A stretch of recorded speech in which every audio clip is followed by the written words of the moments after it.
Ayan, hello everyone! Ayan po ang aking mga nabiling prutas ngayong araw po ng Friday. Ayan, namalengke po ako para meron kaming prutas for the weekend.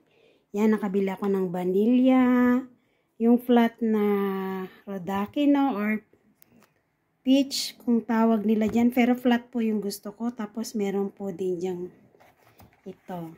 Masarap din po yan. Kinds of ano din po yan, peach. Kasi maraming klase. Meron din po akong yellow vanilla. Ayan. O, diba? Tapos, ayan naman po yung favorite namin na grapes. Ayan.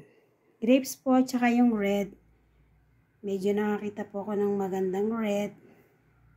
Yan, bihira po kasi yan. Mostly ito po ang pinaka-common sa amin na grapes, yung green. Seedless yan. Tapos, nakabili din ako ng banana. Yan, 1 euro lang po yung isang ano na to. Tapos ito po, yan, melon. Then melon din po yan, mga lalabs. Tapos nakabili din ako ng cucumber. Kamatis po. Ayan yung kamatis na yan. 1 euro lang bili ko dyan sa lahat na yan. Dami, di ba?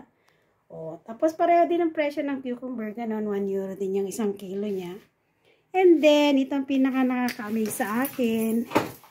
Ito, yung talbos ng kalabasa. So, may nakita ako. Ayan, bihira lang po yan, talbos ng kalabasa. Masarap po yung lagay sa dinding. Tapos, may press onion po kasi magagawa ko mamaya ng okoy for merienda at saka celery. Ang bango niya. Tapos, meron din pong lemon. Ayan. Yan ang lemon.